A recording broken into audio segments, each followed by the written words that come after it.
Volume 7. Chapter 601, Oblivion, 2. Chapter 601, Oblivion, 2. Translator, _Leo_editor, Karisu. The hole retracted and disappeared like a closing mouth. The area around the hole also sank into the darkness. This is the dimension shadow? Why am I here? Angele only had a head left. It was now floating in the void. The dimension shadow is endless. I don't think the time here can be easily calculated. 1 second in the shadow might be 10,000 years in some realms. I need to leave the shadow as soon as possible. Red glow surrounded Angele's eyes. He tried his best to escape Juan's world. Angele had the ability to fight back when Juan was still holding back, however, there was nothing he could do after Juan fully activated her power. The biochip did the calculation before the green rays landed on his body and he finally found a weak point of the dimension. He used all his power to create the dimension fissure and escaped Juan's world. Without the biochip, there would be nothing he could do. He would perish in the green rays and his soul would be trapped in Juan's world forever. The difference between a sealed form and an ancestor is huge. The light form was my strongest ability, but it barely damaged Juan.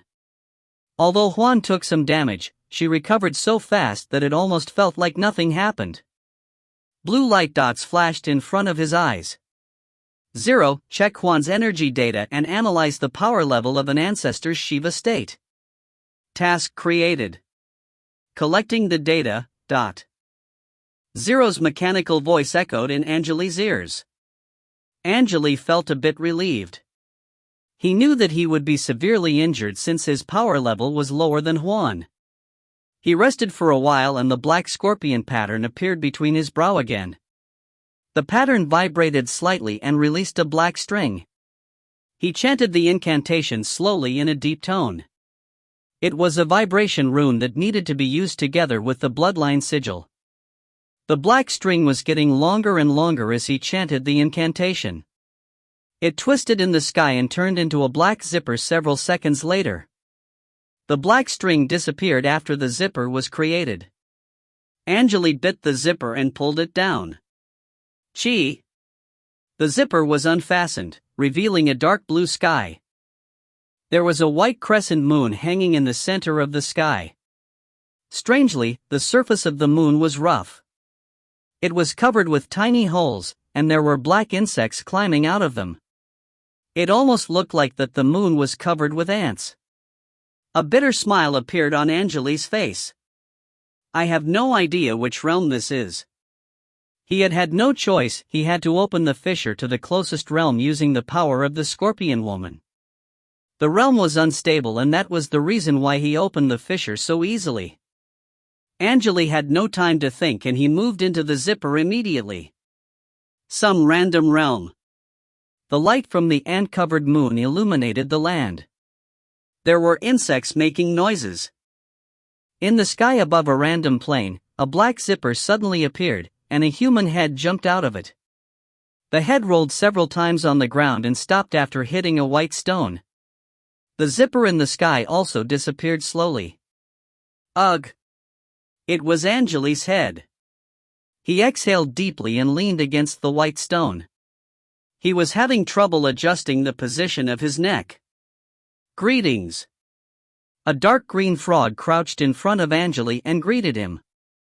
Well, greetings, Angele responded. The frog was so close to him that it made him feel a bit weird. He quickly moved away from the frog and observed it carefully. Which world are you from? The frog was speaking in standard chaos language, its voice was gentle. The frog was breathing calmly and it almost sounded like it was a young man who just spoke. I don't know. Angele was telling the truth. Who are you and where am I? This was the question he wanted to ask. I'm a green frog, a normal frog. This is the Oblivion realm, the Chaos realm is right next to us. You can also call this realm the Oblivion world. The size of the world depends on how you perceive it. Ah, one more thing, which level are you at? The frog asked a random question. What do you mean? Angele was confused. What level are you talking about? Does it represent anything? This is a philosophical question. I've been thinking that I'm probably not just a frog.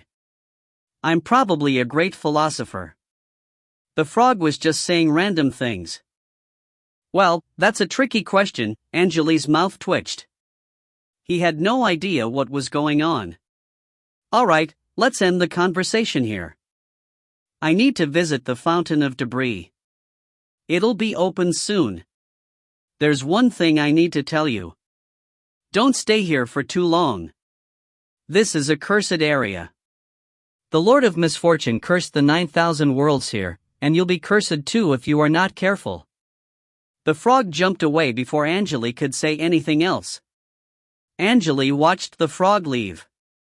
He hesitated for a second and started rolling in the same direction with his head. It was hard to roll his own head, but it would consume a lot of energy to rebuild his flesh. He needed to consume some meat and blood so he could save some energy. He rolled to the forest and traveled for a while. Angele got tired and stopped by a tall tree. There were a couple of purple flowers on the left. The flower petals were covered with eyes that looked like tiny mirrors. The eyes were staring at him curiously. Greetings. Angele greeted the eyes on the flower petals. The purple flowers did not respond. Their eyes were rolling. It seemed like they were not intelligent.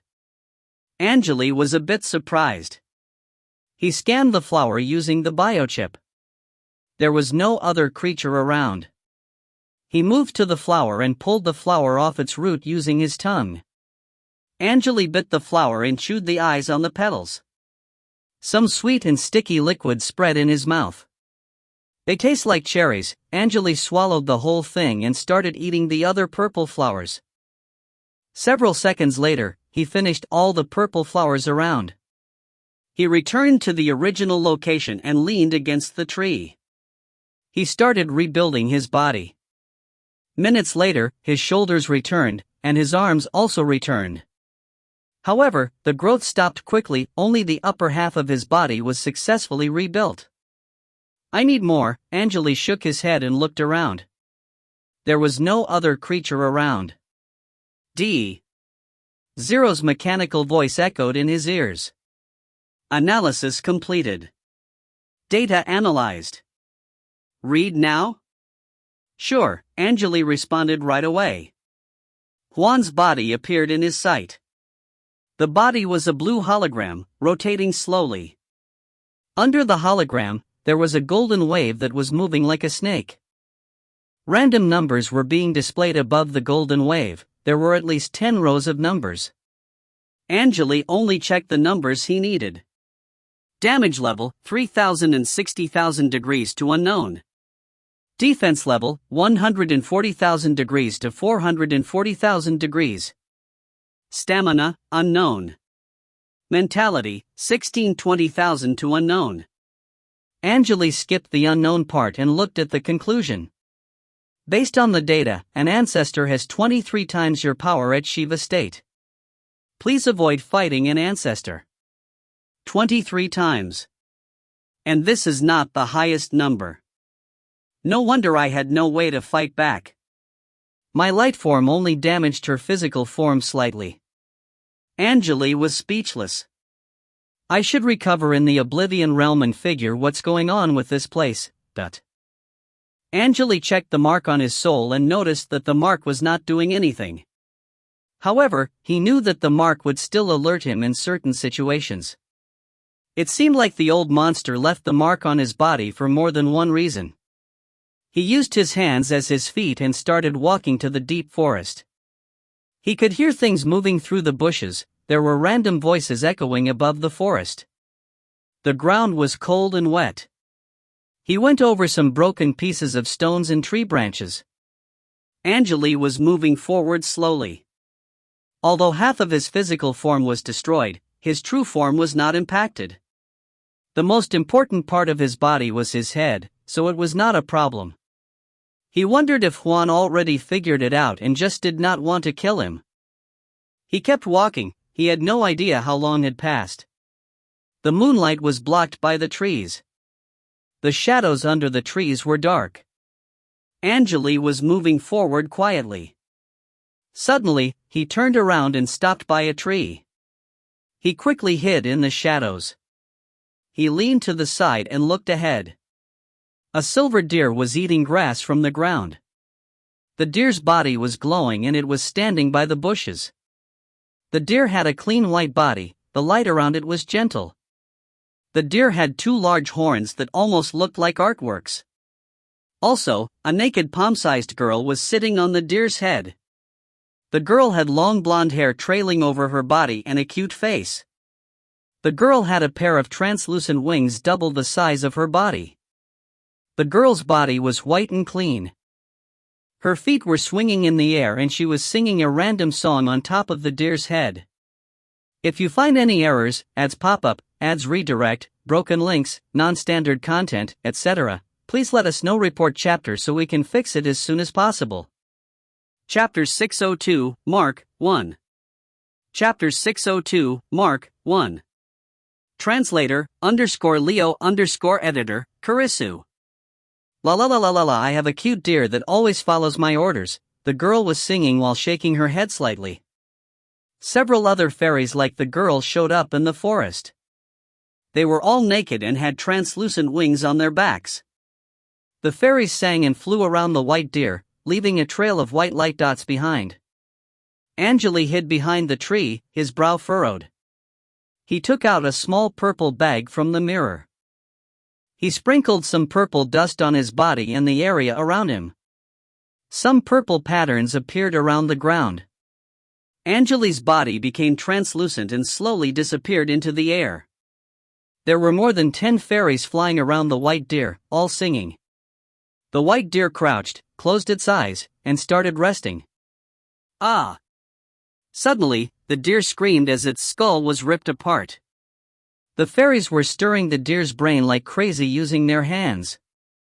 The rest of the fairies also charged to the deer and started devouring its body. They were sharing the deer's meat together. The deer's white body was soaked in fresh blood. A fairy grabbed one of its front legs and easily pulled it off the deer's body. Several fairies flew to the leg and started chewing the meat. The white deer was screaming in pain, however, it slowly stopped moving on the ground. The fairies were still eating the deer and the blood splashed everywhere. Stink quickly permeated the air. Angele remained silent behind the tree and watched the fairies eat the deer. The fairies left the area after a while. Angele carefully walked to the deer's dead body. He crouched by the deer's large horns and checked them carefully. The horns were hard and warm. He made sure that there was no other creature around and took out a black mirror. The mirror expanded and its length increased to 2 meters. He threw the horns into the mirror, which quickly shrank. Angele collected and tied it to his waist. Angele started heading to his original destination after collecting the horns. He traveled in the dark forest, he had no idea how long had passed. At some point, Angele could hear that there was a river running ahead. Angele increased his speed and noticed that there was white light in the area ahead. The light was getting brighter and the noise made by the river louder as Angele proceeded. He reached the edge of the forest and stopped by a large tree. He leaned to the side and looked around. Outside the forest was a small white fountain. The water in the fountain was from a stone vase on the left. It was clean and poured endlessly. Strangely, the water level in the fountain never changed. The fountain was only half filled and was releasing a gentle fragrance. A palm-sized yellow lizard was moving to the fountain slowly but steadily. It arrived at the edge of the fountain and jumped into the water. Blop. The lizard disappeared as it touched the water. Angele narrowed his eyes. The dimension waves. If I'm not mistaken. He stayed behind the tree. Several minutes later, a gray rabbit with red vortexes in its eyes walked to the fountain. It jumped into the water and disappeared as well. New dimension waves appeared in the air. Angele checked the dimension waves carefully and started thinking. He pressed on the chest using his hand, and dark red glow appeared. I was correct. I can communicate with the nightmare realm again. The dimension in this realm is unstable and the realm power here is not pressuring me. I can return to the nightmare realm after I'm fully recovered. Angele was worried that he would not be able to leave the Oblivion realm so easily before he found out the secret. He waited for a while, but no other creatures came. He stepped forward, walked to the fountain, and crouched. Greetings, newcomer, which realm do you want to enter? A gentle voice suddenly echoed in his ears. What do you mean? Angele was surprised. He did not expect to talk with the fountain. I'm the water that is connected to 3 high-level realms. You can travel to 3 different realms using me, Fountain of Debris responded in a gentle voice. My job is to transfer you to the realms. Also, if you find other fountains of debris, you can use them to travel to different realms. We are bridges that connect the realms. Angele thought for a second and asked, which means, fountains of debris are fountains that can take me to different realms, right? It doesn't matter if it's the same fountain or not, I just need to find fountains of debris when I'm in different realms. Yes, you're correct, the fountain responded. The teleportation helps us grow. The more realms we communicate with, the stronger we'll be. That's the reason why we're here. Also, newcomer, drinking my water will heal your wounds. Angele hesitated for a second and drank some water from the fountain. The water was tasteless and it felt like he was drinking air. Seconds later, his body itched and the rest of his body recovered slowly. Which realms do I have access to? Angele questioned.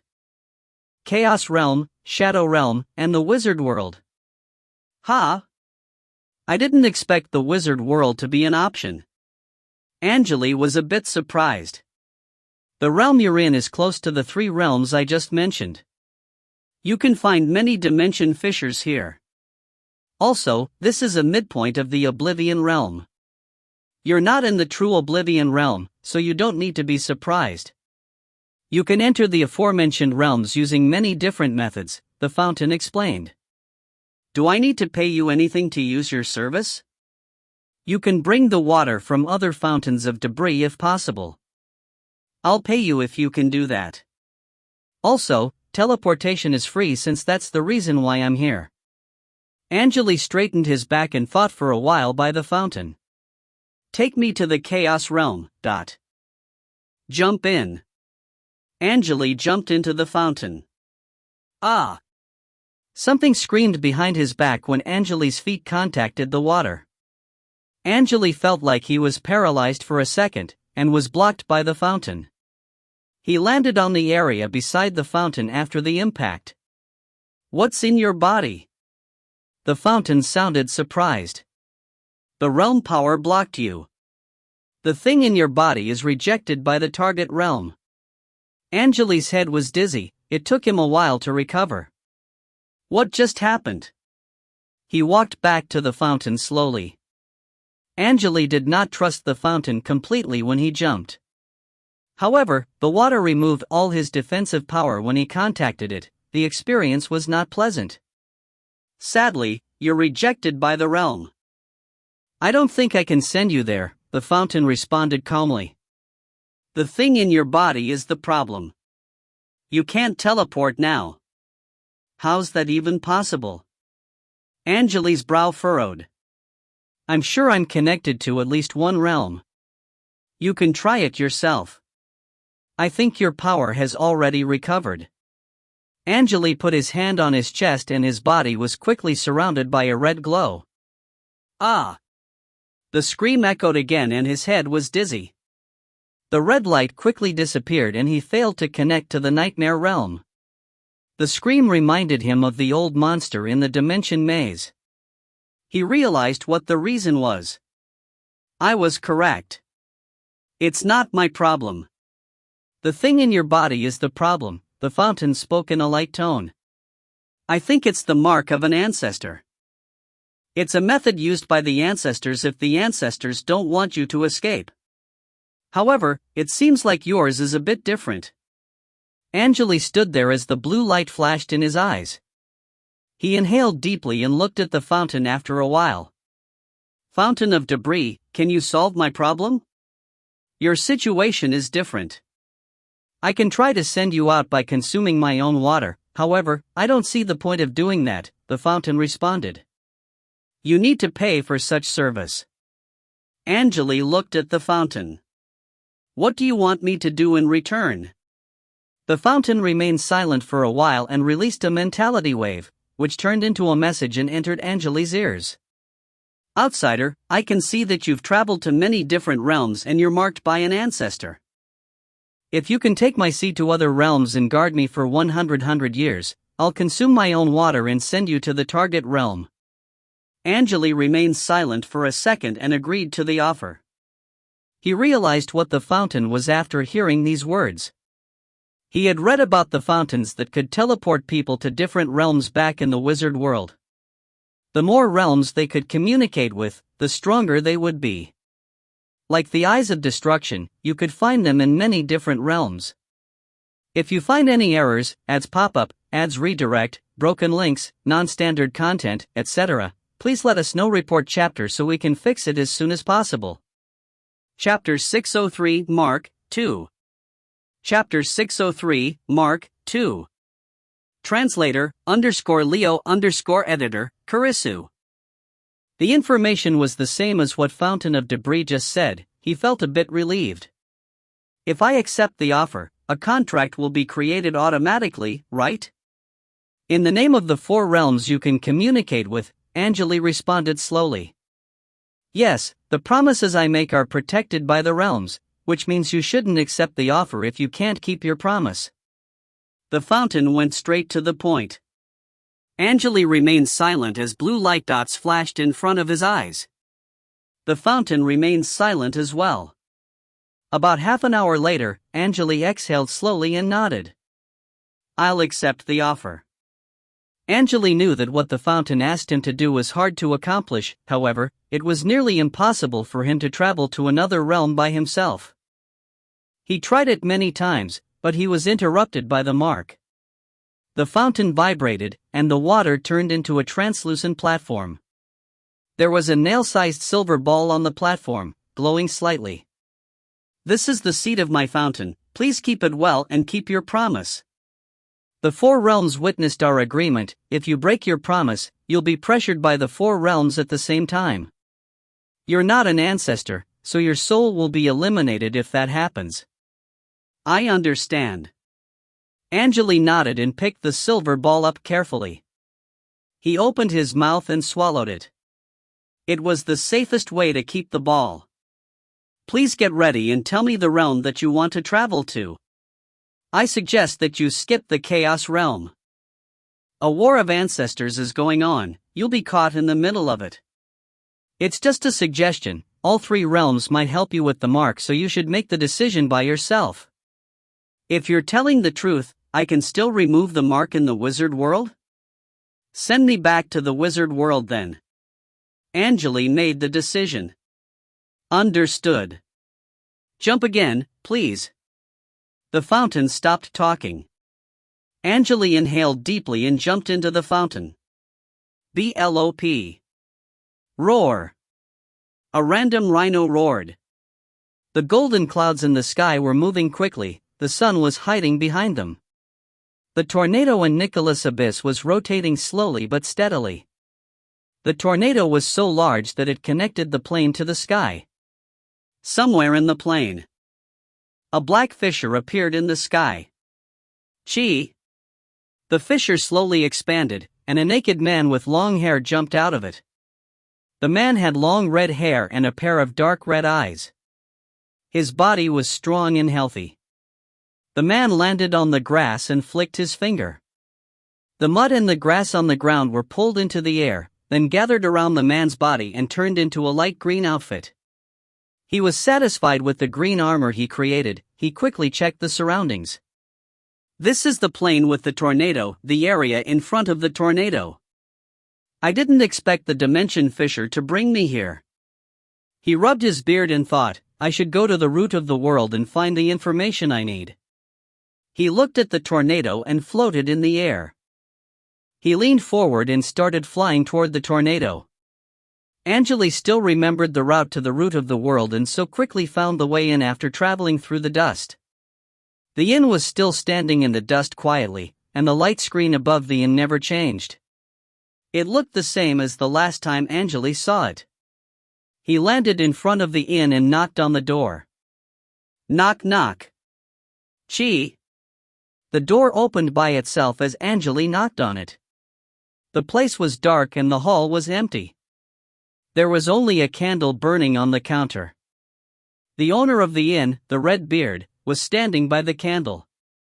He was holding a wooden cup in one hand and some leather paper in the other.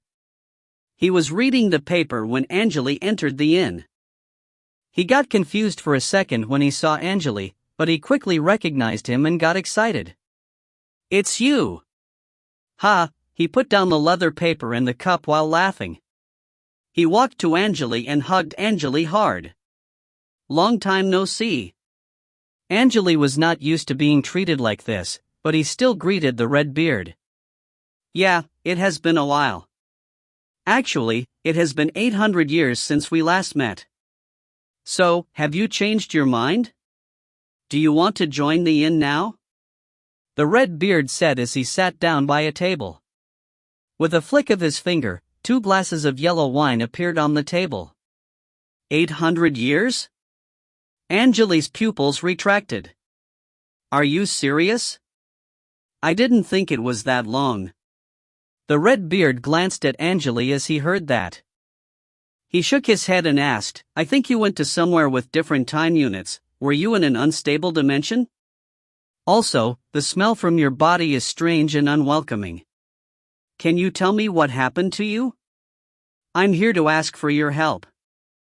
I was marked by something, and the mark will stop me from traveling to other realms. I need to find a way to remove the mark. Angele turned around. The armor on his back opened, revealing his back. There were some green patterns in the center of his back.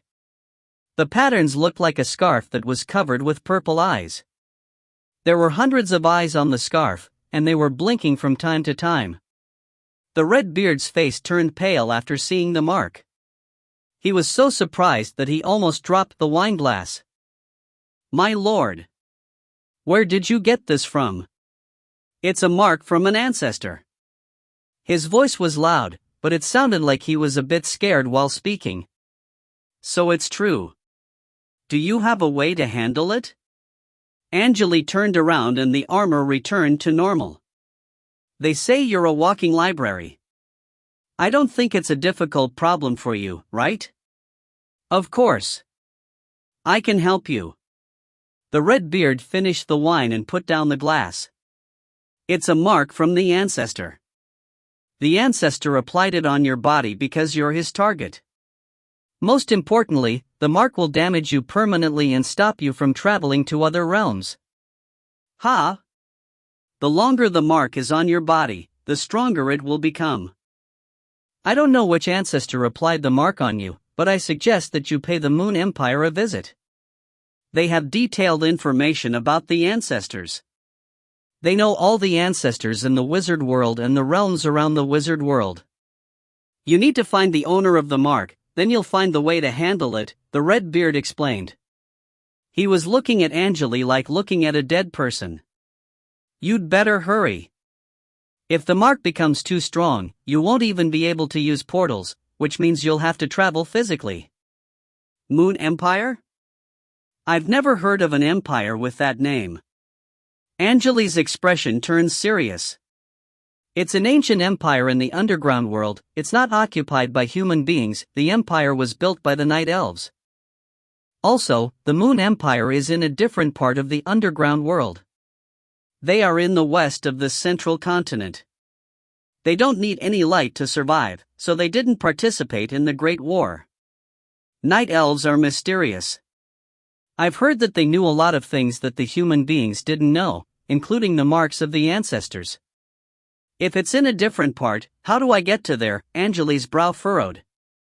What should I do even if I can find the entrance to the Empire? The entrance is located at a random ruin of the west coast. I'll draw a map for you. Enter the entrance and find the trees of Night Elf. They are the most knowledge beings in the Empire. I think they can help you identify the mark. The red beard sighed. I thought you could help me, but it seems like you're in a lot of trouble. You need to get rid of the mark as soon as possible. Angele patted the red beard's shoulders. Thank you. I can leave a shadow here so I can still help you. A shadow? What can a shadow do? A lot of things. Angele chuckled. 10 minutes later. Angele left the inn with a map in his hand. There were many red lines on the map, and the most obvious mark had some tiny characters written beside it. It was Ramsoda. Ramsoda was marked with a red dot. It was the entrance to the underground world. West Coast. Angele raised his head and started searching through his memory. Angele studied in Ramsoda, but his teacher went to the underground world a long time ago. He wondered what happened to his old friends, including Isabel. The things that happened above the Gem Sea also flashed in front of his eyes. He suddenly had the urge to revisit his old friends and the places he knew. He wondered what happened to his family and wanted to know if Isabel was still alive. Also, he wanted to see how his teacher was doing in the underground world. Angele watched the golden sun rise and changed his direction. He started heading to the west side of the central continent. Several seconds later, his body disappeared into a ball of red flames. He decided to teleport to move faster. He slowly disappeared from the plane. A ball of red flames appeared at the place he was standing at. The fireball turned into a human being with a translucent body, which solidified as time passed. It was Angele's shadow. All right, I'll take care of this. Angele's shadow smiled, turned around, and headed back to the inn. If you find any errors, ads pop-up, ads redirect, broken links, non-standard content, etc., please let us know. Report chapter so we can fix it as soon as possible. Chapter 604, Revisit, 1. Chapter 604, Revisit, 1. Translator, _Leo _editor, Karisu. 1 month later. Michael Tower, a city by the edge of the central continent. There were many tall white towers in the city. Several small air transportation sites were built by the edge of the city. On the green grass plain, the airport transportation sites looked like small brown flowers. There were people entering and leaving the sites.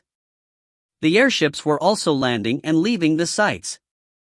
In one of the air transportation sites, there was a long line of those waiting. Most of them were wizards. There were also grand knights. Besides human beings, there were also female centaurs wearing white armor and men with heads of owls or eagles. The wizards were all wearing long robes, and their faces were covered by their hoods. A man in front of the line was wearing a long black robe and a mask. People could still see long red hair on his back. The mask did not cover the man's red eyes, but his forehead was concealed by the hood.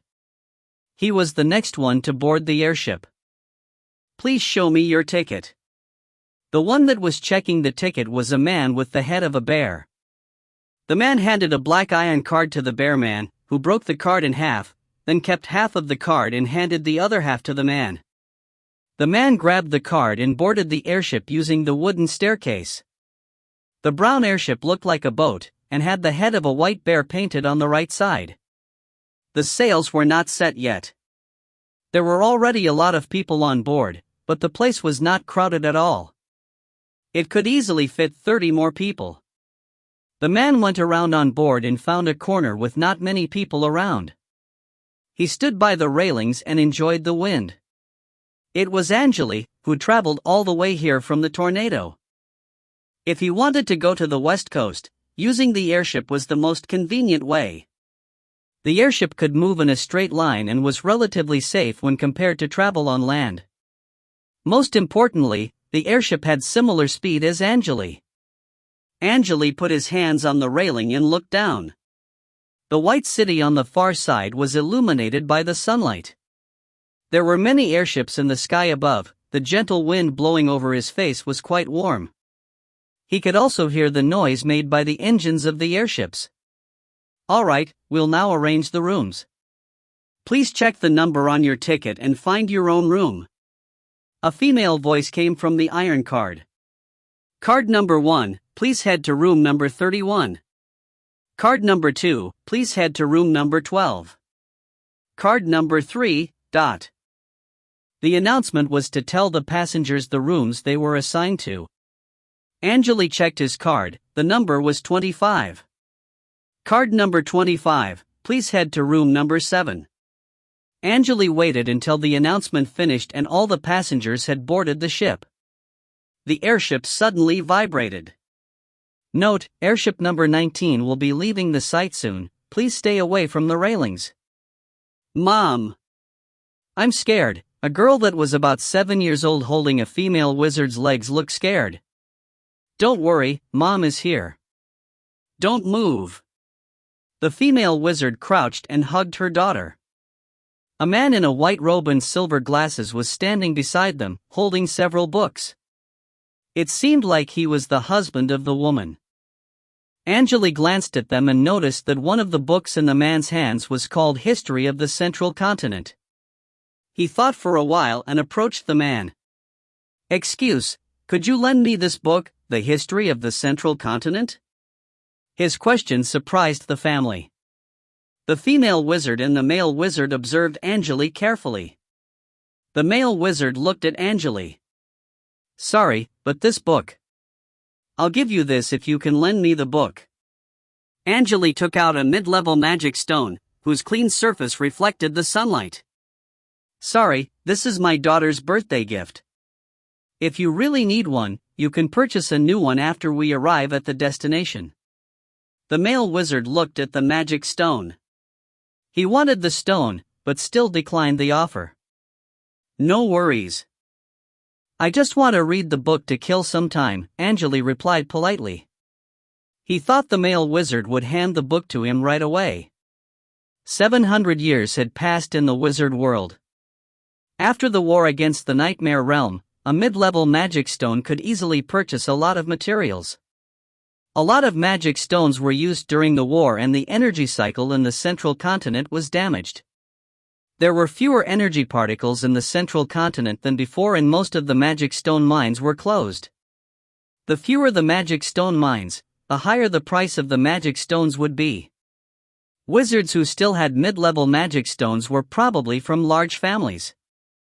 Angele talked to some other wizards on his way to the air transportation site and learned a bit about the new central continent. The wizards were much weaker than before due to the war. The ranking system was still the same, but there were not many rank 4 wizards left. The wizard organizations were different due to the lack of materials. An organization with a rank 4 wizard and a legacy magic circle would be considered strong. The wizards at different levels were slightly weaker than the wizards from Angele's era. "If you just want to read it for a bit, I won't take the magic stone. Just make sure you give it back to me after," the male wizard responded carefully and handed the book over to Angele. Angele grabbed the book and opened it. He found the pages that recorded what happened in the last 700 years. After the Wizard Alliance disbanded, Prince Evil Dragon disappeared and the wizard organizations reclaimed their territories. The Elemental Hand was still on the list. Shadow Lord and Sky Lord lost their territories. Mirror Lord still had territory but lost the title, and the new territory was named Wizard Tower Forest. A lot of things happened in the central continent over the last 300 years. Angele closed the book after about half an hour and returned to the male wizard. "So many things happened when I was not around." The male wizard grabbed the book and smiled. "It's understandable, it's true that things are changing quickly. I became a formal wizard about 100 years ago, and everything changed since then. The old buildings were renovated and many famous wizards disappeared." "You're right. Things have changed, and nothing is the same now. Angele nodded. I'm probably an old man in the young one's eyes. He glanced around and noticed that the airship was already in the air. He could still see the green grass and the air transportation site on the ground. There were also airships preparing to land. May I ask if you know how those routes are arranged? Why are so many people heading to the West Coast? Angele wondered. The man chuckled. There is a lot of airships, but only a few of them are heading to the West Coast, including this one. Didn't you notice that most of us are weak? Apprentices, low-level wizards, and knights. Not everyone wants to stay in the central continent. We'll be treated better on the West Coast. True, Angele agreed and nodded. They remained silent after the conversation ended. They just looked at the forest below as the airship flew. The airship was already surrounded by white clouds. The man's wife whispered to him with their daughter in her arms. Sorry, I need to go. The temperature is decreasing, I need to put more clothes on my daughter. Angele nodded. Sure. I'm going back to my room too. They went to the cabin together and found the rooms. Angele said goodbye to the family and went to the other side of the hallway. He found his own room quickly. The iron card was the key to the room. He twisted the handle slightly after inserting the card and opened the door. There were 2 bunk beds in the room. The beds were made of black metal, the sheets were white. 3 of the beds were already occupied by 2 women and a man. They were all around 20 years old. The 2 women were wearing gray and black metal armor, they were knights. They were lying in the beds with their clothes on. The man, who was wearing a gray robe, was reading a book quietly. Angele's appearance caught their attention. The 2 female knights looked at Angele, but there was no expression on their faces. The male apprentice's brow furrowed, but he did not say a word. Angele decided not to greet them since no one said anything. Only a few airships would travel to the West Coast, so the rooms were usually crowded. It was a small room, 2 beds and 4 small nightstands were everything in the room. He could barely walk between the bunk beds. Angele noticed that only the top level of a bunk bed was left. A female knight with red hair was below him. He climbed up the ladder and the female knight below him fell asleep again. Angele looked at the knight when climbing up. Clean skin, beautiful hair, large eyes, large breasts, slim waist, and long legs. The woman almost looked perfect. Sadly, Angele noticed the remaining radiation energy in her body. It seemed like a wizard modified the woman's face, legs, and skin using certain spells. Cosmetic surgery performed by a wizard? Angele shook his head and lay down. He glanced at the other female girl as well. The female knight looked very different than the one under him. The woman had blonde hair and was wearing a white shirt. Her armor was left on a nightstand. The woman had a pair of sharp eyes and there was a red scar on the left side of her face. Her body was balanced, but nothing looked strange. She noticed Angele's sight upon her, but she was not concerned. She closed her eyes and started resting again. Angele also noticed that there was a metal dagger under her pillow. At least this one has a natural body. He then checked the male apprentice. The man's face and the bottom of his body were also modified by spells. The world really changed. Wizards would only modify their own bodies hundreds of years ago. If you find any errors, ads pop up, ads redirect, broken links, non-standard content, etc., please let us know. Report chapter so we can fix it as soon as possible. Chapter 605 Revisit 2. Chapter 605 Revisit 2. Translator, _Leo_editor, Karisu. The female knight with red hair and the male apprentice also noticed that Angele and the other woman did not modify their body. It seemed like they did not like people who had natural bodies. It'll take a while until we reach our destination. Since we're in the same room, why don't we introduce ourselves? I'll start. My name is Guy, and I'm a rank 3 apprentice. The male apprentice suddenly opened his mouth. "All right, your turn."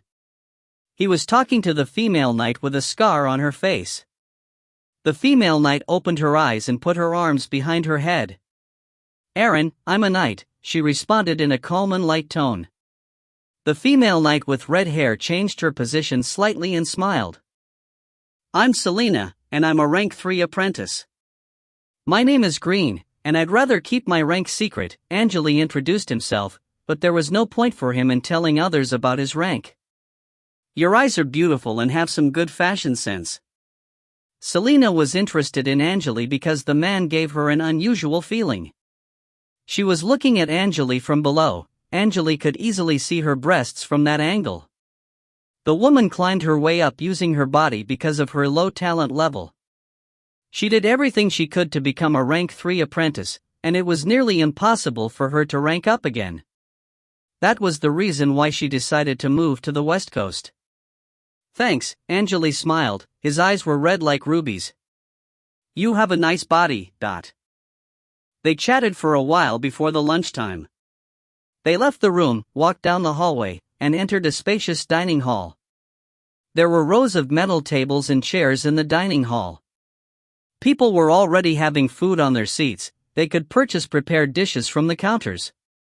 Angele waited in the line and got himself a lunch combo. He had an omelet, some vegetable salad, some barbecued pork, and a large serving of white bread. He found a random seat and was about to start eating. The female knight named Selena suddenly sat down by Angele and put down her plate. The food in her plate looked better than the food in Angele's plate. The male apprentice named Guy sat down in front of them with a plate full of food. He waved at the girl named Erin, who was sitting by herself in a corner. "Erin, come sit with us. We can have lunch together." Erin glanced at them. "Don't worry about me." She lowered her head and focused on the food in her plate. "Well, we'll be living in the same room for a while, we should at least have lunch together," Guy muttered. "Let me talk to her." Selena stood up. She walked to Erin and dragged her to their table. They were both knights, but it seemed like Selena was stronger and her rank was higher. Although Erin tried to decline the offer, she was still dragged to their table. They sat down. Angele noticed there was only some brown bread in Erin's plate. She was drinking water and eating the cheapest bread. Her plate was not appealing at all when compared to others' plates. It seemed like Selena was doing it intentionally. She straightened her back and grabbed Erin's shoulders. "Erin, why did you order the worst food? Are you trying to lose weight? Your body needs a lot of nutrients. All right, have some egg rolls." She put the egg rolls in her plate onto Erin's plate. No one knew if Selena was being generous or just mocking the other party. "Don't worry about me," Erin tried to push Selena's plate away, but the egg rolls were already on her plate. Angele and Guy watched the scene, but they did not say a word. They were just eating their food. After lunch, they returned to the room together. Selena asked Angele a lot of questions. Guy was reading his book. As for Erin, she looked a bit depressed after the incident. She lay in her bed and no one knew what she was thinking. Angele chatted with Selena while monitoring his body's condition. He was not releasing strong energy waves and mentality waves. With the pressure from the ancestor's mark, others would think that he was just a mortal. Strangely, the only thing the ancestor's mark did was to stop him from teleporting to other realms. The mark did not hurt his body and it was somehow improving his bloodline. He could feel that his true form was getting stronger as time passed. Angele's power was increasing like there was no limit at. Angele's power level was increasing so fast that he was a bit scared. The barrier made by the six-armed snake race had a limitation. If Angele's power level was too high, the barrier would break. The barrier was already damaged when he was exploring the intestine of the world. The barrier could break at any time if his power level continued to increase. 10 days passed quickly. Selena was treating Angele like he was her close friend. However, no matter what she did, Angele did not show any interest. He was paying more attention to the other female knight named Erin. After they had the lunch together, Erin never joined them again. She would have her lunch at a different time. Also, she never used any paid services or bought any snacks in the airship. It seemed like she had some financial problems. The female knight did not even have money for the hot water, and used cold water to wash her clothes and clean her body. The temperature in the sky was extremely low. The place was cold even for a night. Angele talked to the workers in the airship and ended up paying for the hot water for her. Angele felt like Erin was similar to the female swordsman named Velvet. Velvet was in the same ship as him when he was traveling to Ramsoda. The girl was not very talented, but she never gave up. Also, Erin would lower her head and blush when she saw Angele after she found out that Angele was paying her bill. The hot water in the airship was relatively expensive when compared to other services. Erin would rather spend the money on food. However, she knew that she might get sick if she continued to use the cold water. Several days later, Erin decided to talk to Angele. She asked Angele to find her on the deck. There was no one else on the deck. The place was so cold that no one would go there. Only the workers would check the condition of the airship from time to time. Angele and Erin stood by the entrance of the cabin. "You don't have to buy the hot water for me. I can't pay you back." She looked at Angele calmly. She spent all her money on the ticket to the West Coast. She had not expected the hot water to be so expensive. The wizard apprentices could warm up the water by themselves, but Erin was just a knight. She could only rely on the special cold water provided by the airship. The special water would not freeze even when the temperature was lower than -30 degrees. Erin almost passed out when she used cold water to clean her body in the bathroom. "Don't worry. I just want to do it." Angele's face was covered with a mask. He did not expect to meet a girl that could remind him of Velvet. That was the only reason why Angele decided to pay for her hot water. Angele declined Velvet's offer for various reasons. The incident happened a long time ago, but Erin just kept reminding him of the girl. "I can't pay you back. You can probably get anything you want, and I don't think you're interested in my body. Why are you doing this for me?" Erin sounded a bit anxious. "You remind me of an old friend. That's the only reason why I'm doing this for you." "Alright, don't think too much about it. We're getting closer to the Storm Lord's territory." Angele smiled, turned around, and left. Erin stood behind Angele and bit her lips. Angele had no idea what she was thinking. 3 days later, they entered the territory of the storm giants. The airship was moving to the right. Some of the passengers decided to get off the airship here and walk to the west coast.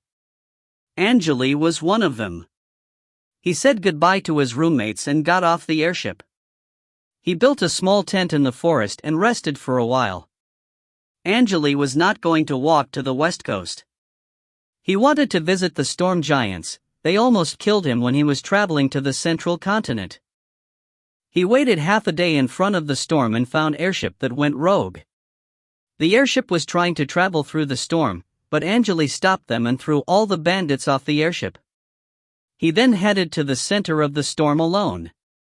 The center of the storm was a humongous gray tornado. It was smaller than the Abyss tornado, however, it completely blocked the shortest path to the west coast. Angele controlled the blue airship by himself and slowly headed to the gray tornado. He spent 2 days in the air and finally approached the tornado. The white clouds looked like cotton flowers on the ground.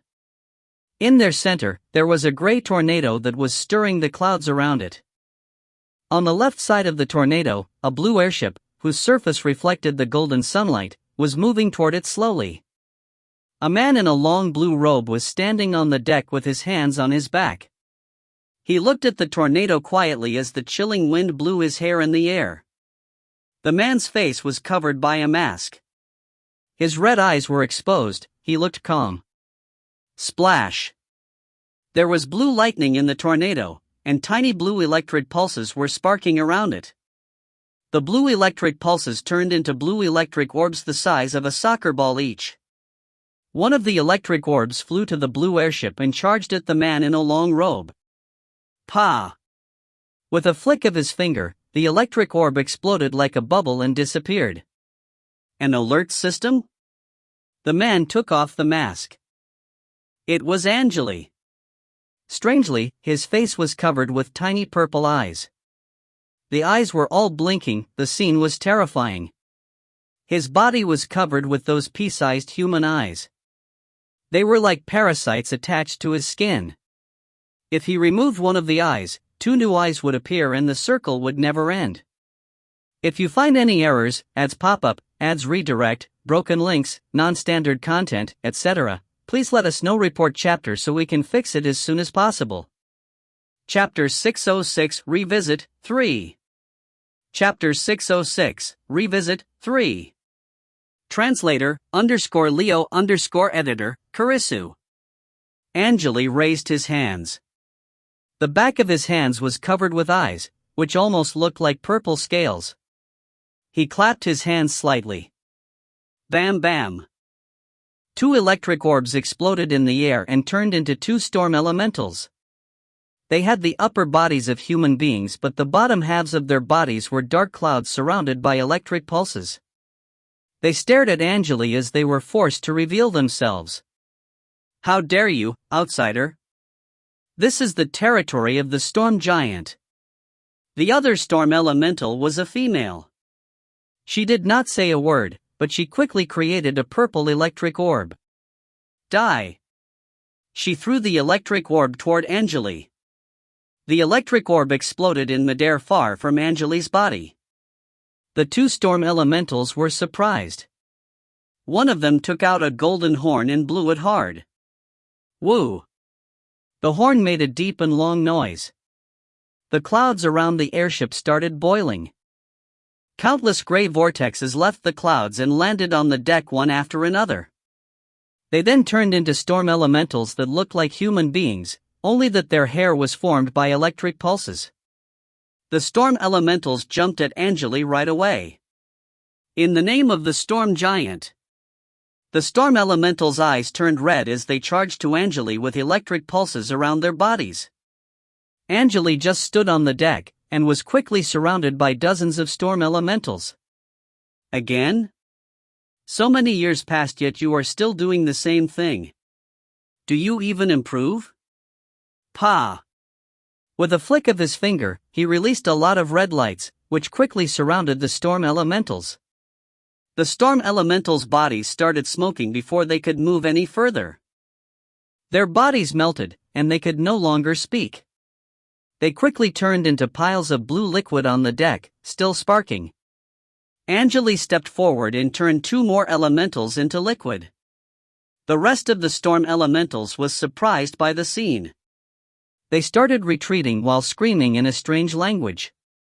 It seemed like they were trying to alert other storm elementals. Devil! You're the devil from the legend.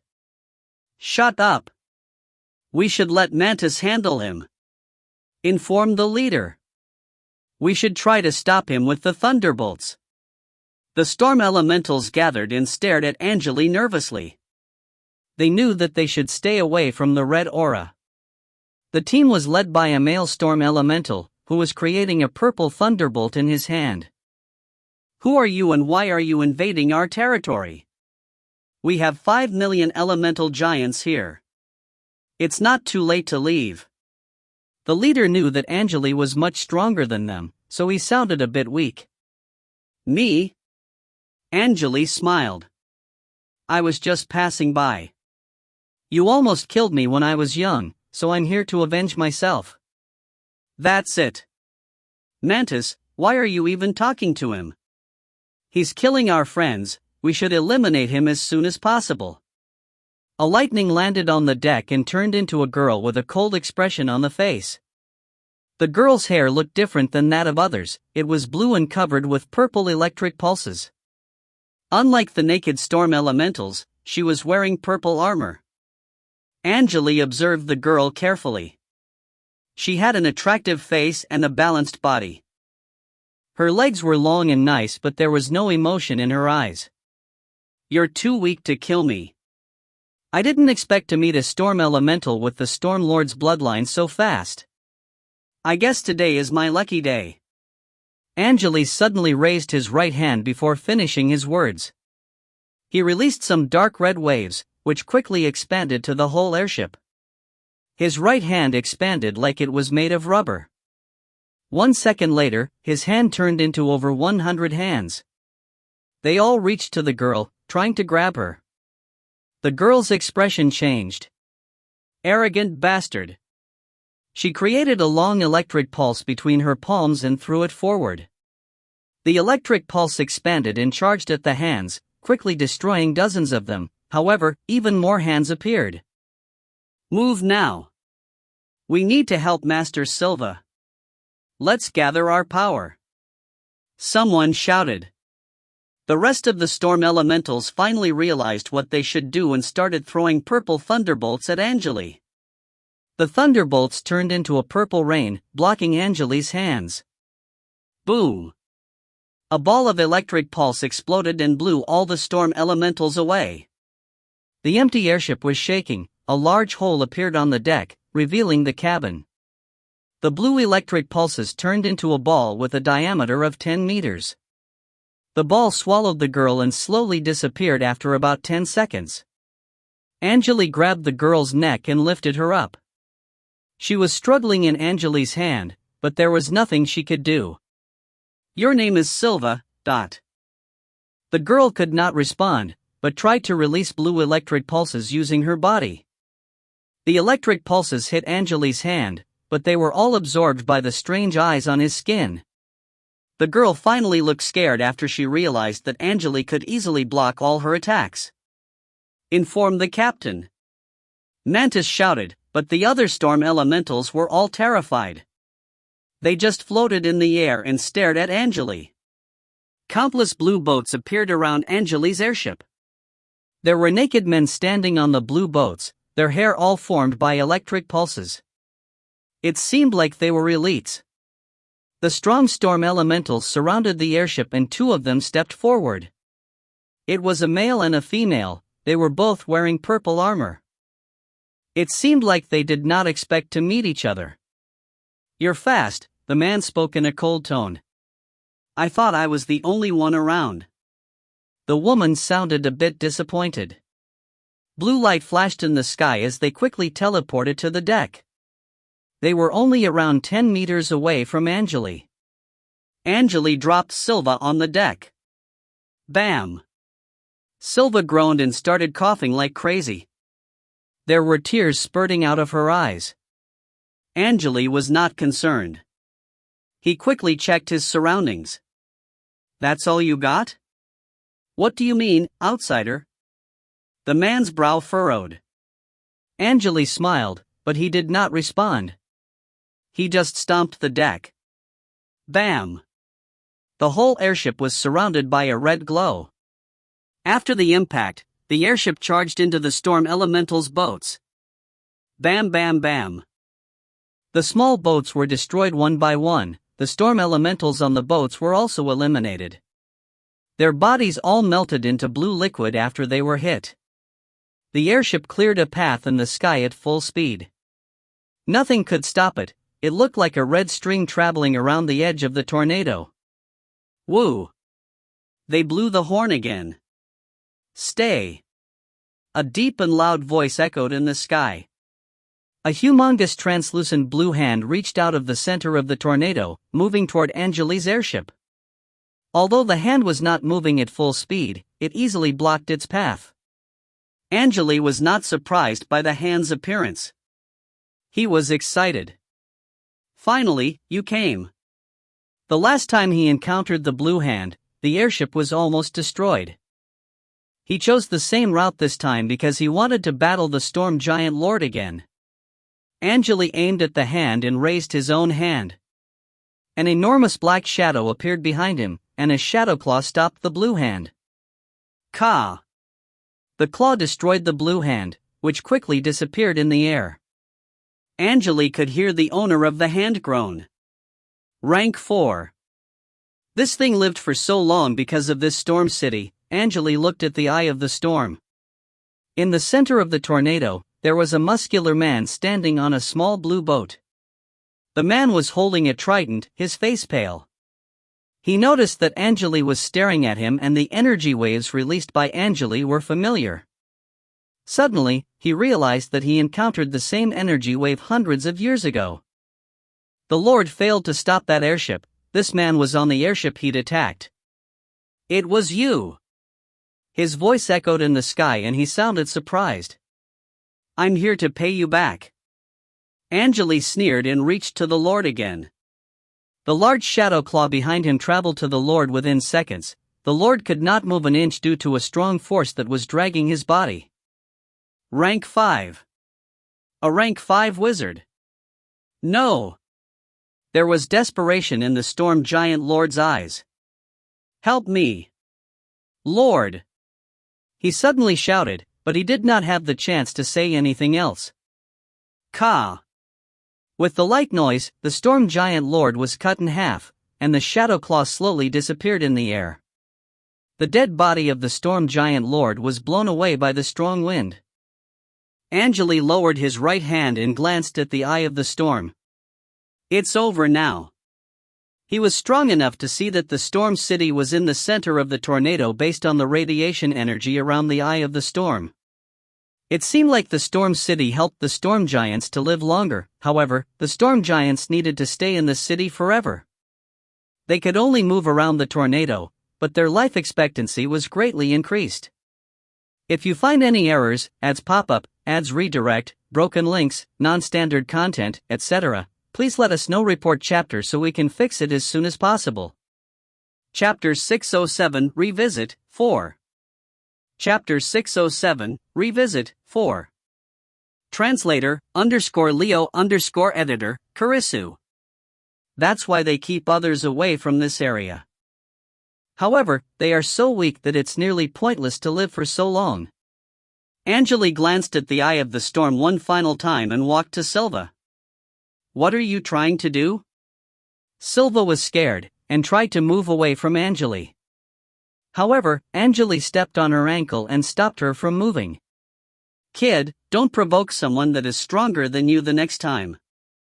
Angele grabbed Silva's neck and lifted her up like a chicken. He threw Silva out of the airship and she quickly disappeared into the clouds. Angele could hear Silva screaming in the air. The airship was traveling at full speed. The red light around its hull left a long trail in the air, and the airship quickly disappeared. In the humongous eye of the storm, the gray tornado was still rotating slowly. A humongous face appeared around the tornado, formed by countless white clouds. The face watched the airship leave the area and stared at the red trail it left behind. The face sighed and slowly disappeared into the eye of the storm. He's too strong. We should never bother him again.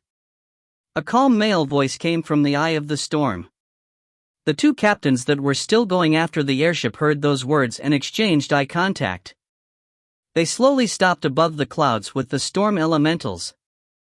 They looked at the red trail and felt a bit confused. Well, it seems like the Lord thinks that the man is stronger than all of us, the male captain spoke in a low voice.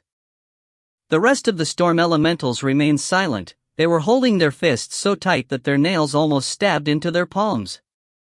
The atmosphere here was heavy. Retreat! The female captain waved her hand and returned to the eye of the storm. Several days later, a group of three-headed eagles was surrounded by red light. They were burnt black and started falling like dumplings. Hundreds of eagles died within seconds, and the rest of them was trying to escape. In the blue airship, Angele gathered the red glow and glanced at the eagles. He stepped forward and the airship changed the direction. Several more days passed. A blue airship that was traveling at full speed passed by a brown airship. The snake lizards around the brown airship were quickly eliminated by the red glow around the blue airship. They were burnt black and their dead bodies started falling. The apprentices and the knights on the deck of the brown airship were still fighting the snake lizards when the red glow killed the snake lizards. They were confused and had no idea what had just happened. An old woman with a long staff in hands looked at the leading blue airship and bowed to it slightly. She cast a spell and looked at the airship. However, she only saw that it was a man in a purple long robe who just saved them. Angele traveled at full speed in the next 10 days. He did not stop for 1 second. With his power, the speed of the airship was increasing constantly. Angele's true form had the same power as a rank 8 wizard, however, with the power from the mark on his back, the power of his true form was increasing like crazy. It almost seemed like there was no limitation. A top-level rank 8 wizard was just 1 step away from becoming an ancestor.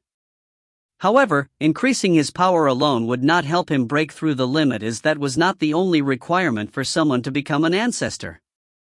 Ancestors represented endless power and the origins of the realms. The power of his refined true form might break the barrier if he decided to keep all the power inside his body, so he decided to release some of his power naturally. The realm power would help him leak in the extra power he released. That was how he kept the balance. Angele knew that he would be able to utilize his rank 8 power without the barrier one day. However, he had the feeling that he needed to restrict the power of his true form. Angele doubted if his current physical form and soul could handle the terrifying power. He would release as much power as possible when he had the chance, so he eliminated any mutated creatures or threats he encountered on the way. The high-temperature field of the Son of Sun was extremely helpful. The high-temperature field would consume a lot of energy if he increased the range and temperature field of the aura to a certain level. The high energy consumption helped him slow down the growth of his true form. Several days passed again. Angele overlooked the area below and finally found the gem sea. The gem sea was nice and blue. It looked like a large piece of sapphire reflecting the intense sunlight. Angele looked at the sea. There were mixed emotions going through his mind. He tapped on the deck and the airship started moving to the landing area of the west coast. Finally, I'm back. Somewhere in the gem sea. There were 3 humongous dead bodies of horned whales floating on the water. The fresh blood almost turned the whole area red. A tall man with a translucent body was standing on top of a dead whale's horn. The man's eyes were closed and there was a gray corona floating behind his back. The strange needle on the corona released a small ball of black shadow, which was pointing at the sky. Suddenly, the shadow ball started rotating at full speed and made some strange noises. The needle started spinning as well. Several seconds later, the needle suddenly stopped and pointed to the northwest. The man opened his eyes and his blue pupils retracted slightly. Finally, the man who took the key from me returned. More than 10 small faces appeared on his face. Their ages and gender varied. We noticed that too. The one who took the shadow key from us. Kill him. Kill him. I'm so hungry. Take the key back so we can control the hourglass. Time will prove that you're wrong. The faces were shouting and yelling. They were just saying random things. Some of them sounded crazy, some of them sounded angry, and some of them sounded anxious. Enough, the man spoke in a light tone. Time has proven that I'm correct. Can't you feel my power? I'm much stronger than before. This is the power of the time. The human faces slowly disappeared from the man's face and everything returned to normal. Time has proven that I'm correct. I'll never be wrong. He glanced at the area on the right. Chi. His body suddenly disappeared into the sky. It almost felt like he had never been here. About half an hour later. On the right side of the horned whales, 2 middle-aged men suddenly appeared on the water, both wearing black robes. They looked scared. Finally, they're gone. I'm glad that he didn't notice us. This crazy bastard is from the east. I wonder why he's here, one of them spoke in a low voice. I don't know. He's from the Axis of Time, and most of their members are blood-sucking monsters. These wizards are crazy and no one knows what they want, the other man responded. However, it seems like he's heading to the west. Don't tell me he's going back to the land. If he really goes to the land, it'll be a big problem. I think he can destroy the west coast just by himself. Worried, they exchanged eye contact. In the Gem Sea. A blue airship was falling from the sky above the sea and quickly hit the surface of the water hard. Bam! The airship was more than 100 meters long, and created a lot of white waves. The water was blown into the air and splashed everywhere. It felt like rain. The front of the airship was already in the water, and the airship was sinking slowly. Angele was wearing a long purple robe and his face was covered by a purple mask, only his red eyes were exposed to the air. He was standing on the deck. Angele leaped forward and floated in the air. He quickly drew several runes in the sky using the right hand. ABIs. He chanted an incantation and stopped his body from falling. ABIs meant float in the universal language. Angele lowered his head and glanced at the sinking airship. He then turned to the left and looked at the golden beach with coconut trees on it. He leaned forward and started flying to the beach. It took him about half a minute to land on the beach. Where am I? I traveled too fast, I think I missed the normal parking area. Raising his hand, he slowly drew a red circle in the air. Two patterns that looked like the sun and the moon flashed in the circle. After the patterns disappeared, a translucent face of an old man appeared. I haven't cast normal spells in a while. It's just like the old days. Angele looked at the face and pursed his lips in a smile. It was a normal spell that could guide him in the correct direction. It was a spirit created with the nearby mud and water. He just needed to ask questions, and they would be answered right away. Where's the Ramsoda Empire? Angele questioned in a light voice. The old man hesitated for a second and responded, the ships that passed by all headed in that direction. The old man looked at the coconut trees on the right. Understood. Angele waved his hand and the translucent face quickly disappeared. If the entrance is at the Ramsoda school. I just need to reach the Ramsoda Empire. Also, I should visit the city. Tamos and that little girl passed away years ago, but I wonder if their families are still around. Angele shook his head and chuckled. Why I'm thinking about all my old friends suddenly. He leaped into the air and disappeared into a ball of flames. It was the elemental teleportation. He traveled hundreds of meters within seconds and entered the coconut forest. If you find any errors, ads pop up, ads redirect, broken links, non-standard content, etc., please let us know. Report chapter so we can fix it as soon as possible. Chapter 608, The Past, 1. Chapter 608, The Past, 1. Translator, _Leo_editor, Kurisu. In the coconut forest by the beach, there were two groups of knights wearing different uniforms that were fighting against each other. Clank. The metal weapons and the arrows were making noises constantly. The knights in white uniforms had the advantage, the knights in black uniforms were losing the battle.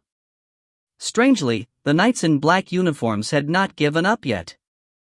They were trying their best to protect a man with red hair that was standing behind them, however, they were losing their members every minute. One of the knights in black uniforms had a long beard and his body was surrounded by a white glow. He held the scimitar and the shield in hand tight while shouting, "Run! Mike!" He failed to block an attack and his back was hit. The wound was coated by a thin blue glow. It seemed like the weapons used by the white uniforms were poisoned. "Someone ahead will help you. Go now!" The man shouted again. The man with red hair glanced at the man with a long beard for the one last time and started running. They had already repeated this process multiple times and traveled all the way to here from the labyrinth school. He just wanted to make sure that he could bring the item in his arms back safely. It was the only valuable item he had, and he needed to trade it for the medicine that would help his family members. 5 of their family knights sacrificed themselves on the way. The man with a long beard was his best friend. The man with red hair tried his best not to cry as he held the black pouch in his arms tightly. He turned around and started running to the forest. "Stop him!" The white uniforms quickly noticed what he was trying to do. The man with red hair just kept running. He'd already cast a speed spell on his legs, however, the effect was running out.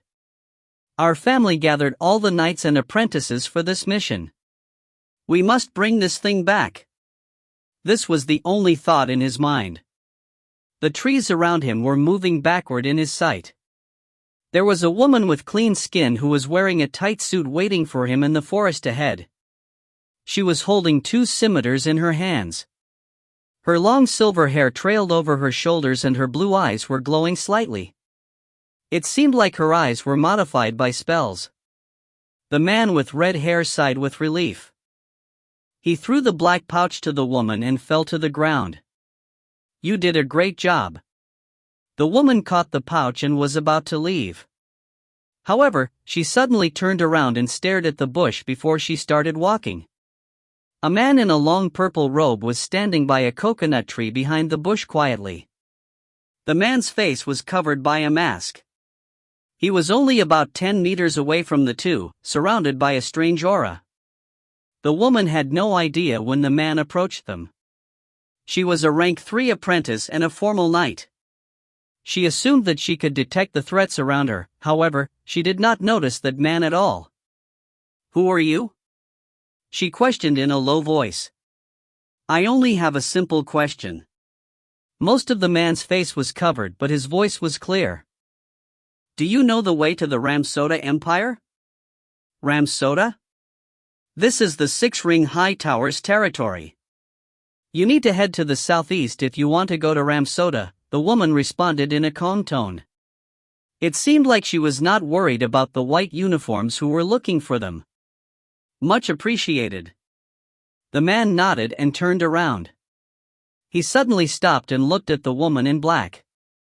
"These energy waves." The woman's expression changed. She quickly turned around and looked to the side. A team of white uniforms appeared, and they quickly noticed her presence. "Hurry! We found them! Inform Master Finn now." The white uniforms charged to them and surrounded the area.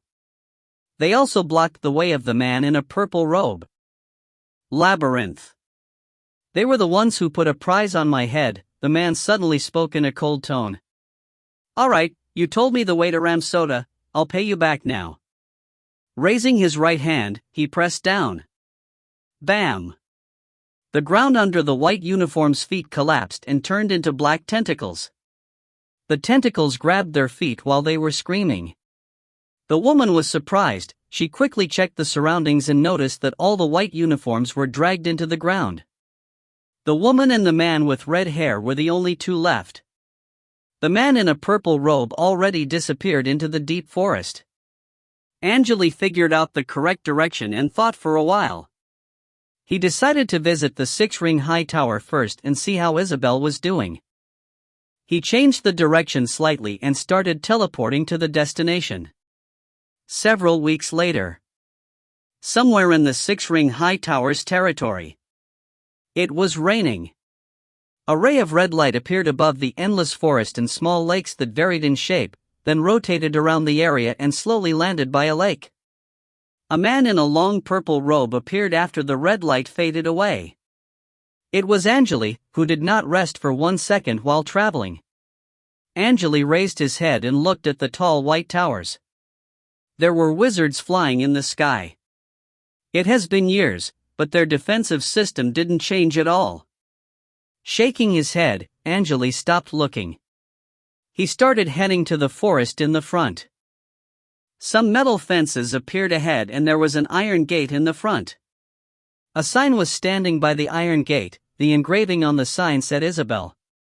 Angele inhaled deeply. The chilling air was quite refreshing. He walked to the iron gate slowly and knocked on it several times. Knock knock.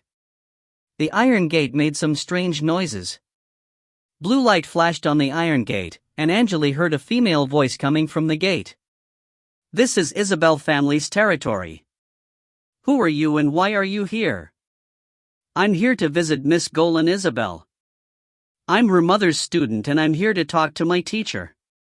Angele already did his research before he got here. After Isabel left her family, the war against the merfolk started. A lot of wizard organizations lost many wizards during the war, like Isabel's grandmother, who died in the battle. Isabel's family was almost eliminated. She decided to return to the family and rebuild everything. Several hundred years later, she renamed the family as Isabel family as she was the one who contributed the most. She took many apprentices into the family and single-handedly rebuilt it.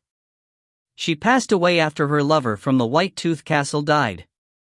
Isabel selected one of her cousins to be the leader of the family before she passed away. Angele visited Isabel family because he wanted to see the last thing Isabel left to this world. "Miss Isabel's student, you must be a formal wizard. Please wait here. I'll inform Miss Lena now." The blue light faded away as the woman finished her words. Angele was not in a hurry. He just stood there and waited quietly. Several minutes later, a light energy wave scanned his body, and the iron gate opened. An old woman with messy white hair was standing behind the gate with a cane in hand. She was observing Angele carefully.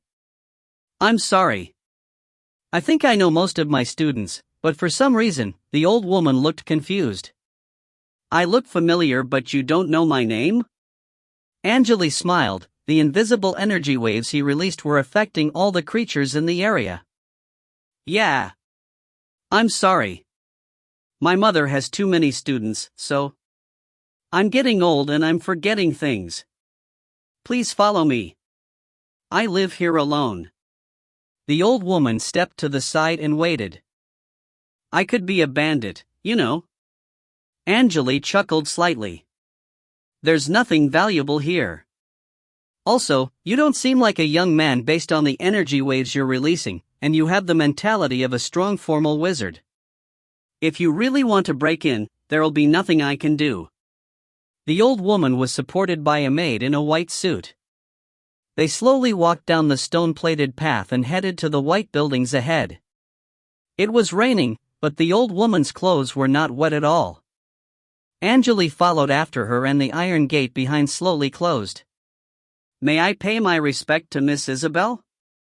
He lowered his voice and went straight to the point. "I've been traveling for years and I'm sad that I didn't have the chance to talk to her before she passed away. I returned to this place because I want to give my condolences." Of course. Many of her students visited this place.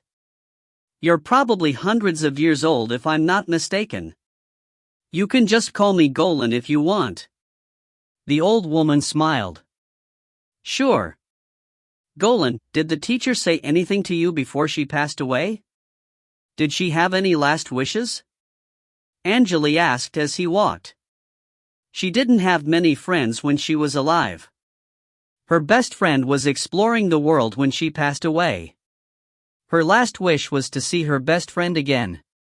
Sadly, we failed to find her best friend while she was still alive." Golan shook her head. Angele felt a bit depressed. Isabel's last wish was probably to talk to him again. He sighed with mixed emotions and stopped talking.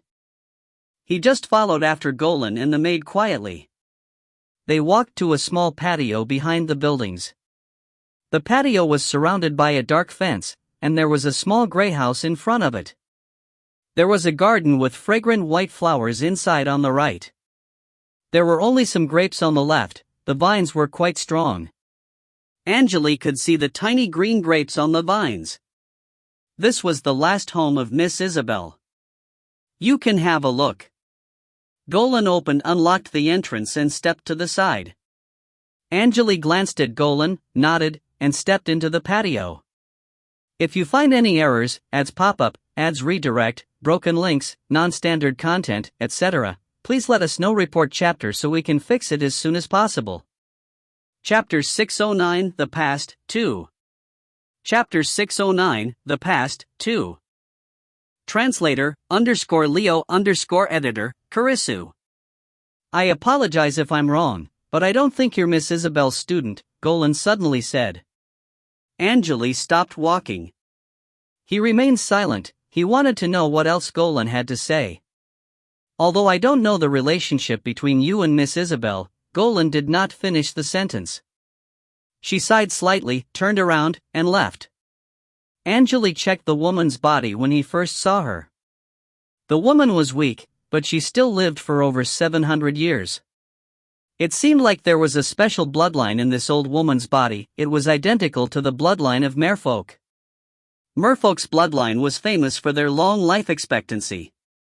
Also, people with strong bloodlines usually lived much longer than normal wizards. He stepped into the patio and smelled the light fragrance. It was probably from the flowers, but it just smelled like Isabel for some reason. Isabel already smelled like this when she was traveling with Angele. He walked into the small gray house. There was a chair, a table, several bookshelves, and a king-sized bed in the house. There was also a painting that was created by a spell on the wall. In the painting, a man and a woman were standing on the deck of a ship that was on the surface of the sea. The man was wearing a long black robe and the woman was the young Isabel. She was wearing a white robe and there was a smile on her face. It seemed like their hair was flying in the wind. Angele realized that the man was him. This painting was created by a spell using a special method by someone. The painting was decorated with golden edges and was hanging on the wall quietly. He noticed that there were some words at the bottom right corner. He rubbed them using his fingers carefully. Raymond. March 4, 1726. Angele smiled. That was 200 years after I left the city. Raymond was the one who created this painting. Angele still remembered how Raymond took Isabel away from Isabel's grandmother. He walked around in the house and started checking everything carefully. The death of a physical form might not be the end of a wizard. It was possible that Isabel's soul was still around. Sadly, Angele checked the whole area but failed to find Isabel's soul. He realized that Isabel was completely gone. He was depressed as he returned to the painting. He looked at the painting for a while and exited the patio. Bam! The woman in black was blown away by the impact. Her body drew a line in the air and landed on the ground. She coughed and spat out some blood. The woman struggled. She wanted to stand up, but her legs were broken. The only thing she could do was watch the enemy walk to her. You're here for the item too? It's too late. I've already delivered it to the family and the item will be traded for medicine. You don't have a chance. Ugh. Pa. A man stepped on her chest. He was tall, a man with a translucent body. There was a gray corona floating behind the man. The needle on the corona was pointing to the right. You've seen my target. Am I too late? The man's brow furrowed. Tell me, what does he look like? He lowered his head and looked at the woman. Ugh, the woman's eyes were wide open, but she would not spit out any word. Her pupils were retracting and there was blood spurting out of her mouth. Crack! The woman's chest was penetrated like paper being pierced through. The man stood on the dead body and looked to the right. He's fast. Maybe he already knows that I'm going after him. I won't let you escape this time. Kill. Kill everyone we encounter. No one can stop us. The shadow key shall be ours. The faces appeared on his face again and started making noises. The man tapped on his face and the screaming faces quickly disappeared. Chi. He disappeared into a ball of blue light, leaving the woman's dead body behind. Angele found the correct direction and started heading to the ruins of the Ramsoda Empire. The whole Ramsoda Empire was destroyed over the years. The only things left were the ruins of the ancient cities. He checked numerous ruins, but failed to find any traces left by human activities. Angele decided to head straight to the Ramsoda school, which was below ancient ruins. Angele checked the map he created and quickly found the forest in front of the school. He decided to fly to his destination. It took him a couple of days to find the exact location. He traveled for several more days and found 2 gray robes who were looking for herbs in the forest. What? The school relocated after it was rebuilt? So, it's no longer under the ruins? Angele's brow furrowed as he looked at the 2 gray robes in front of him. Yes, sir. The new school is located at the north of the original school. It's close to the wizard's house, one of the apprentices responded. Also, we're holding the promotion event for Wizard Charles, and the school is currently open to the public. You could visit the school if you're interested. Understood. Angele nodded. Are the old ruins still at the original location? Of course. Great. Angele threw a low-level magic crystal to the apprentice. Thank you for the help. He finished the sentence and disappeared into the air. The 2 apprentices had no idea what had just happened. They looked confused.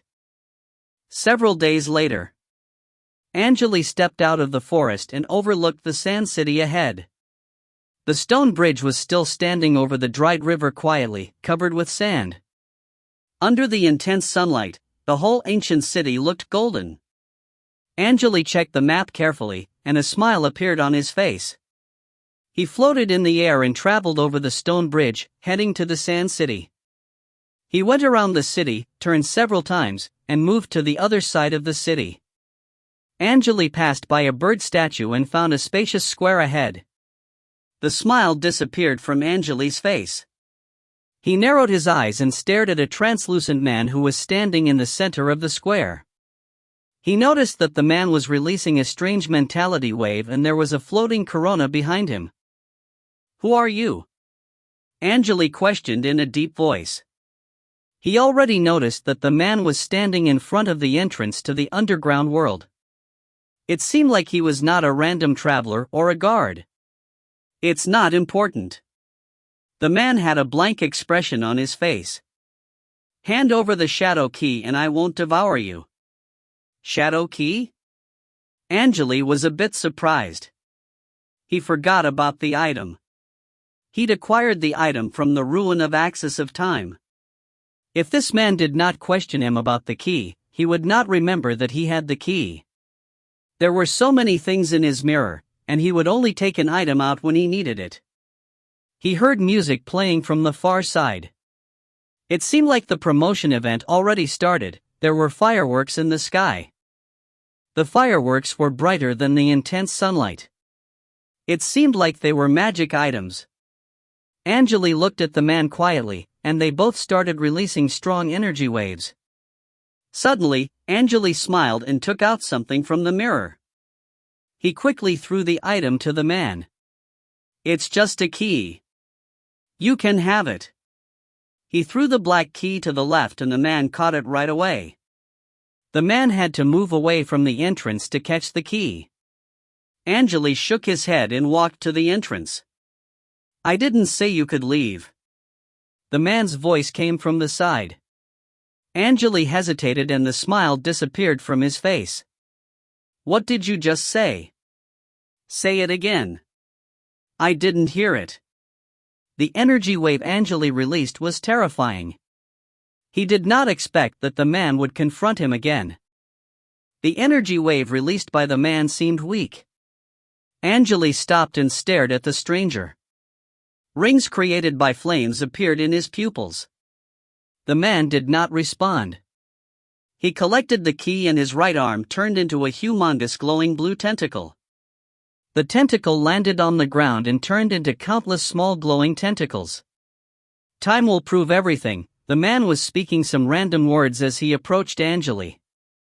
The tentacles he created started growing and almost covered the whole square.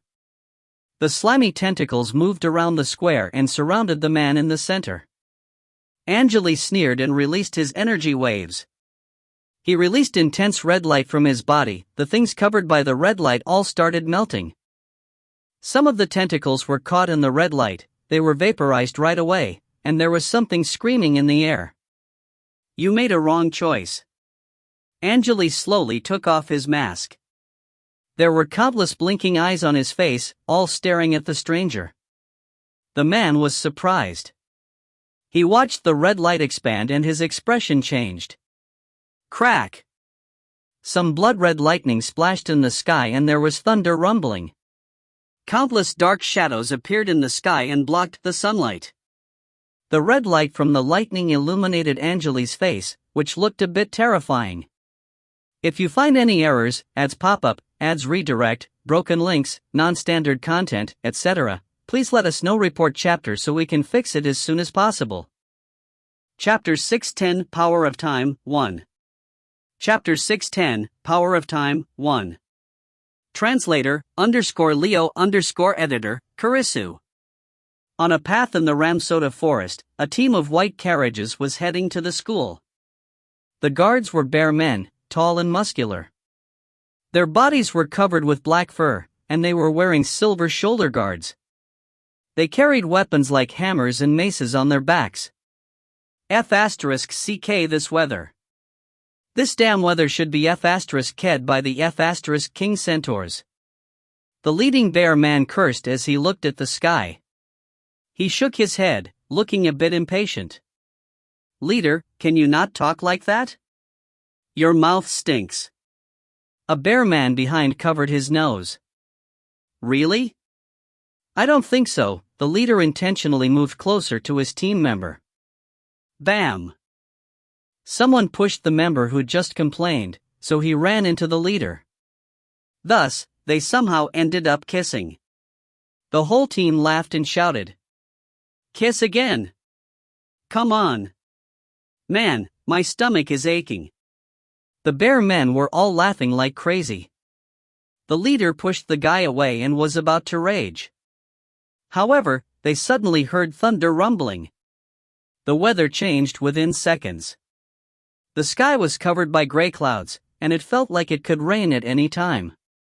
Another bear man approached the leader and asked, Leader, what should we do? Should we camp here? The leader glared at the bear man and said, Don't get too close to me. He then checked the carriages and his brow furrowed. We'll see what they have to say. The windows of the carriages were covered with gray and white curtains. The curtains were moved to the side and the passengers started checking the weather through the window. In the leading carriage, a handsome man with long and sharp ears was looking at the dark clouds with a serious expression on his face. There's something wrong with the clouds. It sounded like he was talking to himself, but it also felt like he was saying it to someone else. A cute girl with blonde hair was playing with her hair when she heard what the man just said, which made her ask, Grandfather, what's the matter? Maybe the storm is coming. It's normal for Ramsota, right? It almost felt like the man did not hear her.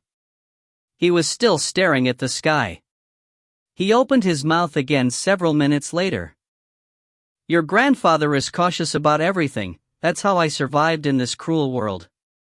I even advanced to the crystal stage. Girl, remember, no matter what you do, you need to think twice before acting. He pushed the door open before the girl responded. Let's camp here and we need to stay away from the dark clouds. Understood. The bear men responded quickly. The carriages slowly stopped by the roadside and they started building the camp. The bear men, the maids, and the workers all were fulfilling their duties. Rumble. Thunder rumbled in the gray sky again, the noise echoed in the air. The thunder was so loud that it almost sounded like a roaring beast. Rumble. Again, the thunder rumbled. Everyone's expressions changed. They looked at the dark clouds. They were certain that there was a roaring beast somewhere close. Even the bear men could hear that the thunder was not the only thing that made the noise. The man with sharp ears got off the carriage and looked at the area ahead with a serious expression on his face. These are not ordinary thunderclouds. There are people fighting ahead. The blonde girl and the people around were surprised by what the man just said. Stop joking, grandfather. There are so many dark clouds. How can people create so many dark clouds in the sky? It's almost like a scene in the novel that described the invasion of the nightmare realm. The blonde girl calmed down right away. It seemed like she did not believe what the man had just said. She wanted to say something else, but red lightning in the sky stopped her. The red lightning illuminated all the white carriages, making the scene a bit terrifying. Roar! There was no thunder this time. The voice sounded like it was from an elephant and a snake lizard. The voice sounded anxious and painful. The blonde girl was finally scared and stopped talking. The bear men slowly drew their weapons and held them in their hands. Perhaps the weapons could give them a sense of safety. The maids and workers just stood there and looked at the dark clouds. Suddenly, a red light dot appeared under the clouds. The light dot expanded and quickly turned into a humongous red bubble. The bubble was getting larger and larger. Several seconds later, it turned into a glowing dark red ball, which surrounded all the dark clouds in the center. The red barrier stopped about 10 meters in front of the carriages. It was like an enormous crystal wall that blocked their path. The situation inside the red ball started changing before they could react. White smoke rose from the ground, and it felt like the ground was melting. The trees and grass on the ground started drying. Some of them were burnt into ashes. There were red energy waves in the air, coming from the far side. People all remained silent. They were looking at the scene like looking at something from the legends. The man with sharp ears looked at the red barrier quietly. He suddenly had the feeling that all his efforts were pointless. If I have power like this, no matter how strong my family is, it'll be completely pointless. It seemed like the man realized something. He witnessed the terrifying power and had a new goal in mind. Grandfather. The blonde girl did not notice the change of the man's expression.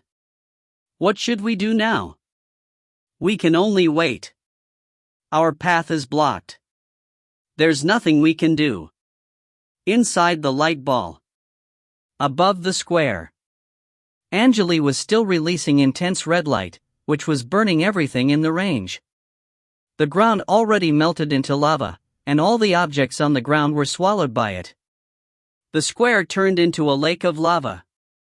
Angele was in the center of the lava lake, staring at the scared blue snake in front of him quietly. Interesting. You were the one who betrayed the axis of time, and you were the reason why the organization was destroyed. I can't believe you're still alive after all these years. The humongous blue snake was covered with burnt marks. Its body was over 1,000 meters long and there was white smoke rising from it.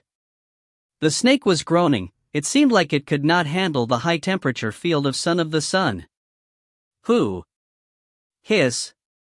Who are you? Hiss. The blue snake stared at Angele with pain and anger in its eyes. It was also hissing like normal snakes. Angele did not reply to the question. I gave you a chance, but you didn't care. I even handed you the key.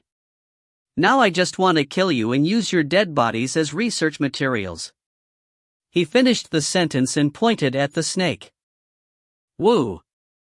A ball of dark flames appeared on the blue snake's body and started burning like crazy. The noise sounded like meat being roasted.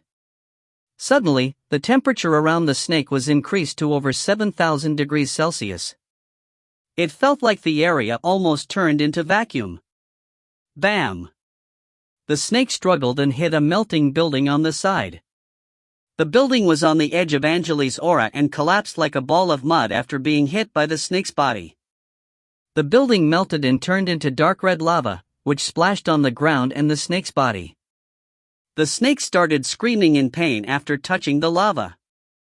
You forced me to do this. The snake shouted, and a humongous gray corona appeared under its body. The needle on the corona started rotating, quickly pointing at Angele. The snake got even crazier. It raised its head and released a ray of blue light. The light pierced through the sky, which started raining. The raindrops were blue, and looked like blue strings that were falling to the ground. The rain was falling on the whole red light ball.